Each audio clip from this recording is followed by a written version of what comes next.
Assalamualaikum warahmatullahi wabarakatuh. Salam sejahtera bagi kita semua. Om Swastiastu, Namo Buddhaya, salam kebajikan, Rahayu. Keterbukaan informasi publik merupakan bentuk pelaksanaan tata kelola pemerintah yang baik. Sebagaimana telah diatur di Permendikbud nomor 41 tahun 2020, kami berkomitmen untuk memberikan pelayanan informasi publik yang terbaik dengan mengikuti perkembangan teknologi informasi dan komunikasi. Kami mengembangkan sejumlah platform digital sebagai media komunikasi informasi publik yang dapat diakses secara gratis dan aman. Kedepan, kami terus memperbaiki layanan keterbukaan informasi publik sebagai bagian dari upaya menyukseskan implementasi kebijakan Merdeka Belajar, serta memberikan pelayanan terbaik di bidang pendidikan, kebudayaan, riset, dan teknologi. Wassalamualaikum warahmatullahi wabarakatuh. Om Shanti Shanti Shanti Om. Namo Buddhaya. PPID atau Pejabat Pengelola Informasi dan Dokumentasi adalah ujung tombak keterbukaan informasi publik sesuai dengan amanat Undang-Undang Nomor 14 Tahun 2008 tentang Keterbukaan Informasi Publik. Kementerian Pendidikan, Kebudayaan, Riset dan Teknologi atau Kemendikbudristek menerbitkan Peraturan Menteri Pendidikan dan Kebudayaan Nomor 41 Tahun 2020 tentang layanan informasi publik. Melalui kebijakan ini, PPID diberi kebebasan melakukan inovasi dan kolaborasi dalam pelayanan dan pendokumentasian informasi publik yang selaras dengan kebijakan Merdeka Belajar. Hingga kini, terdapat 310 PPID di Kemendikbudristek yang meliputi 8 PPID unit utama, 167 PPID unit pelaksana teknis, 16 PPID lembaga layanan pendidikan tinggi, 75 PPID perguruan tinggi negeri, dan 44 PPID politeknik negeri. Selain itu, Kemendikbudristek juga memiliki 541 microsite dan 277 kanal di jejaring media sosial. Di tahun 2020, PPID Kemendikbudristek telah melayani 38.427 pemohon informasi dengan permohonan informasi sebanyak 39.712.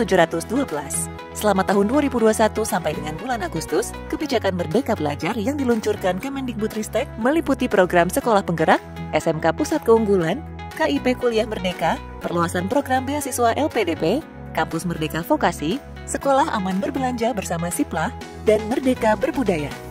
Sejumlah terobosan Merdeka Belajar masih akan diluncurkan sampai akhir 2021.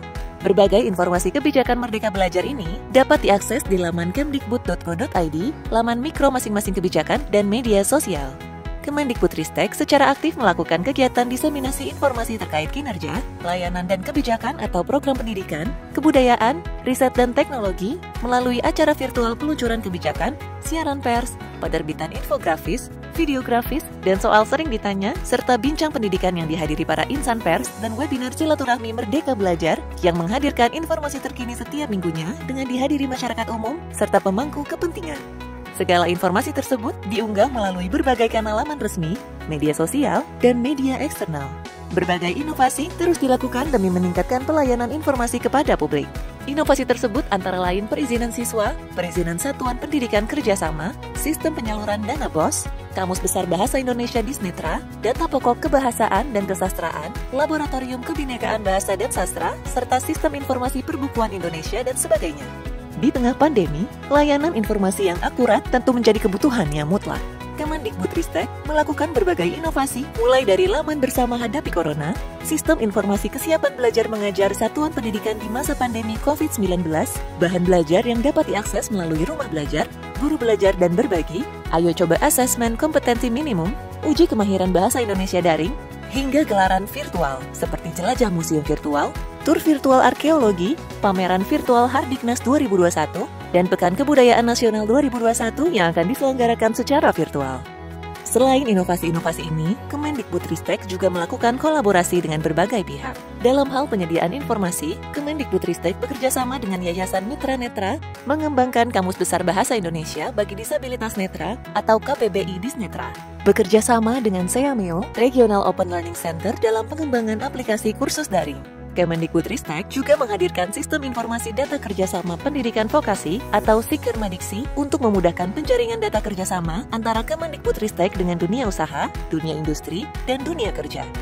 Selain itu, Kemendikbudristek mengakselerasi kolaborasi perguruan tinggi dengan dunia usaha dan industri melalui platform Kedai Reka. Hingga saat ini, terdapat 200 lebih entitas terkemuka dan 1.000 lebih kontribusi dari insan dikti sehingga tercipta kolaborasi berbasis kesetaraan dan keterbukaan. Dalam menyediakan data dan informasi pendidik dan peserta didik yang terpapar COVID-19, Kemendikbudristek bekerja sama dengan gugus tugas penanganan COVID-19 dan Kementerian Agama. Selanjutnya, kolaborasi dalam pelayanan informasi. Kemendikbudristek bersama Kemenpan RB meluncurkan SP4N Lapor untuk merealisasikan kebijakan No Wrong Door Policy. Melalui platform ini, hak warga dalam melakukan pengaduan ke Kemendikbudristek dapat tersalurkan dengan baik. Kemudian, untuk menjamin berlangsungnya pembelajaran jarak jauh di tengah pandemi, Kemendikbudristek bekerja sama dengan berbagai provider seluler di tanah air. Kolaborasi ini diwujudkan dalam bantuan kuota data internet bagi pendidik dan peserta didik di seluruh Indonesia. Dalam kolaborasi penyebarluasan informasi, Kemendikbudristek bersama Komisi Informasi Pusat menyosialisasikan karakter keterbukaan informasi bagi pendidik dan peserta didik yang merupakan bagian dari profil pelajar Pancasila, serta bersama berbagai komunitas menyebarluaskan program dan kebijakan. Beragam kegiatan dilakukan mulai dari gelar wicara hingga berbagi konten di media sosial. Kolaborasi juga dilakukan bersama Komite Pengendalian COVID-19 dan Pemulihan Ekonomi Nasional untuk menyebarluaskan informasi kepada peserta didik melalui iklan layanan masyarakat tentang protokol kesehatan di masa pandemi COVID-19. Tak hanya itu, kolaborasi juga dilakukan bersama Twitter dan TikTok untuk menyebarluaskan berbagai kebijakan pendidikan, kebudayaan, riset, dan teknologi, serta memberi pemahaman kepada publik tentang pentingnya literasi media. Kolaborasi ini juga dilakukan bersama para pemengaruh, pegiat, hingga komunitas di bidang pendidikan, kebudayaan, riset, dan teknologi. Kemendikbudristek akan terus berinovasi dan berkolaborasi demi menjunjung tinggi keterbukaan informasi dan transparansi kebijakan pendidikan, kebudayaan, riset, dan teknologi. Terima kasih dan salam keterbukaan informasi. Hak Anda untuk tahu.